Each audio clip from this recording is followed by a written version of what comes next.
Yeah, with the cane, it makes me lean to my right, and therefore I feel off balance, and so it's much slower moving.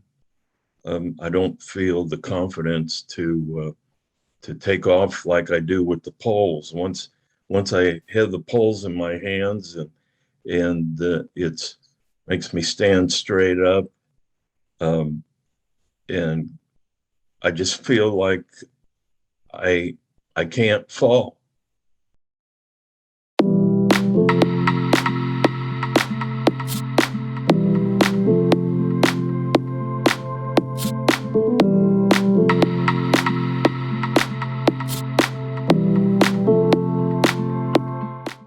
The activator poles should be called confidence poles.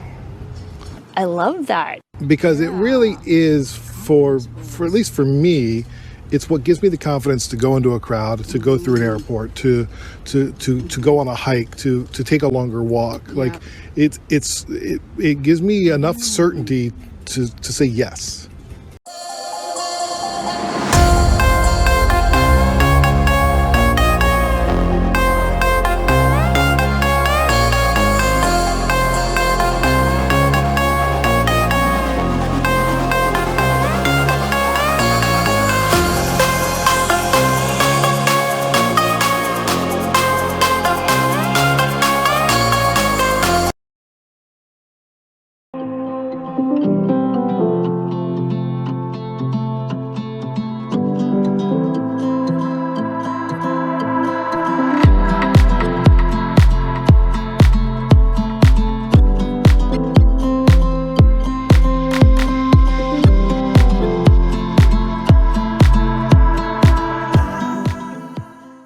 Over the course of living with MS for 18 years, there's many incarnations of it. Jamie Lynn Sigler is doing more than just living with MS. Physically, I'm doing great. I've been stable for many years. She's in a healthy place physically and emotionally, and has actually gained a new perspective because of the disease. I'm trying to focus on what it's actually given me. It slowed me down and allowed me to look at the world and my life in a much greater way. It's led me down a more spiritual path, which I appreciate, so I'm in a good place.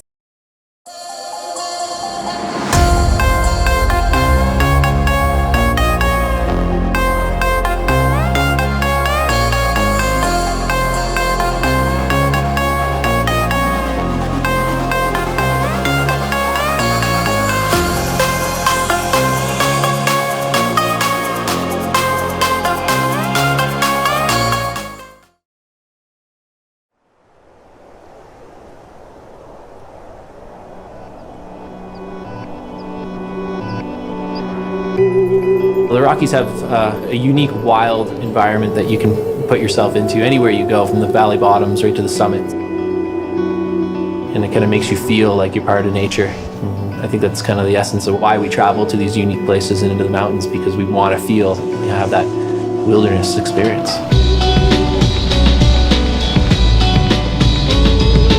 My name is Ryan Titchener, and I'm a Jasper local here and a sit skier.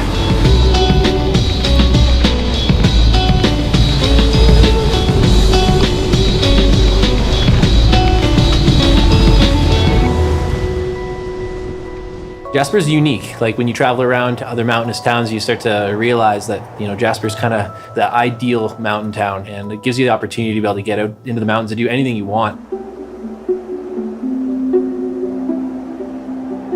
Right from the get-go, I had people telling me I had a unique talent for climbing, and it wasn't the goal to become a guide at first, but it slowly became that as as it got more and more experience in the mountains. As a climber, there's always that chance that you could get hurt. I was training for my full alpine examination, and I was on a real classic climb, Pigeon Spire, going up the ridge line. All of a sudden, one step, and that was it. And it was literally down climbing into a notch there, and I leaned onto a boulder that was unsteady, and it literally rolled right over my body. It hit me from the back, and crushing my chest and breaking almost all my ribs, and had internal bleeding in my lung and paralyzed me from the waist down.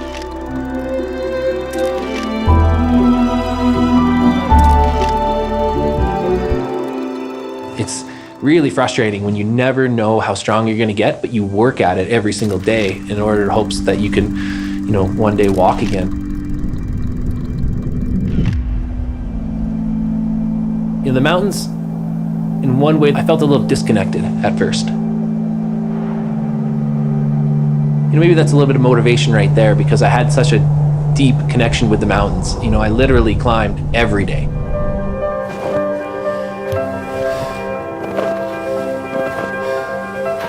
Getting to the summit of Marmot is my way to give back and be like, hey guys, I worked hard, everybody supported me, and here I am, standing on the summit of our mountain again.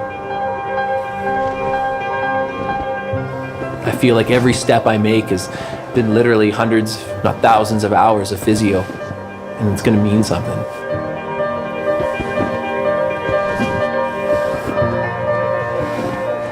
People, we love each other.